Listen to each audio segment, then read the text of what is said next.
আপুনি অসমৰ মুখ্যমন্ত্ৰীৰ নাম নেজানে? কি নাম ক'লে আপুনি একবাৰ আকৌ কওকচোন? হাসিনা বেগম। অসমৰ মুখ্যমন্ত্ৰী আব্দুল কালাম। অসমৰ ৰাজধানী কোনটো নাজানো। কোন স্কুলত পঢ়িছিল? আপুনি ইয়াত কিমান মাহ আগত আহিছে?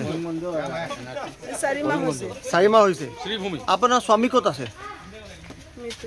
হা? কি? মৰি গৈছে। আৰু আপোনাৰ ঘৰ ক'ত আছে? অৰিজিনেলি ক'ৰ পৰা? নগাঁও। আপুনি অসমৰ মুখ্যমন্ত্ৰীৰ নাম নেজানে? কি নাম ক'লে আপুনি একবাৰ আকৌ কওকচোন? হাসিনা বেগম। অলপ জোৰকে কওক। হাসিনা বেগম। হাসিনা বেগম কোন আছে? অসমৰ মুখ্যমন্ত্ৰী। অসমৰ মুখ্যমন্ত্ৰী। আচ্ছা, এই কিমান বছৰৰ পৰা আছে ইয়াত? 4 মাহ হ'লে। 4 মাহ। কোনে আনিছিলে আপোনাক? মই এতিয়া কাজ কৰিবলৈ আহিছোঁ। কোনে আনিছিলে? কোনে? মই এতিয়া বন্ধু আছিল যে কি নাম? দলিল। বৰ্তমান ক'ত আছে তেওঁ? ক'ত আছে? আছে এটা কথা কওকচোন, আপোনাৰ জন্ম অসমতে? আপোনাৰ জন্ম ক'ত? অসমতে জন্ম? অসমৰ মুখ্যমন্ত্ৰীৰ নামটো জানে নেকি? ৰকিবুল ইসলাম বৰপেটা। হ্যাঁ, কত আছে? কামল অৰুণাচল। অৰুণাচল। আচ্ছা, অসমৰ ৰাজধানী কোনটো নাজানো। অসমৰ ৰাজধানী কোনটো নাজানো। তুমি ক'ত থাকা? বৰপেটা। তোমাৰ MLA কোন? আব্দুল কালাম।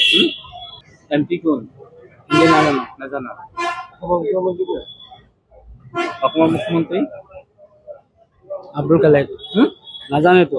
অসমৰ মুখ্যমন্ত্ৰী নাজানা এইটো? আচ্ছা, তুমি অসমত থাকা নে? নাম কি? আৰিফুল কি? আৰিফুল। ঘৰ ক'ত? মানকোট। সমষ্টিৰ নাম কি? নাজানো। হা? নাজানো। সমষ্টি নাম নাজানা? MLA চিনি পোৱা নাই? MLA জাভেদ ইছলাম। সমষ্টি নাজানা? কিমান লৈকে পঢ়িছিলা? হা? স্কুলৰ নাম কি? কোন স্কুলত পঢ়িছিল? নাম কি? কিমান দিন স্কুল? 6-7 বছৰ হৈ গ'ল। কোন আছে? শিক্ষামন্ত্ৰীৰ নাম জানা নাই?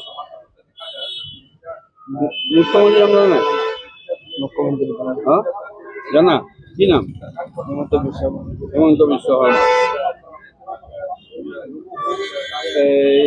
সমষ্টিৰ নাম জানা? মা আছে নাই? মা আছে। দেউতা কিমান বয়স হ'ল? কি কাম কৰিবা? ৰাজমিস্ত্ৰী কৰিবা।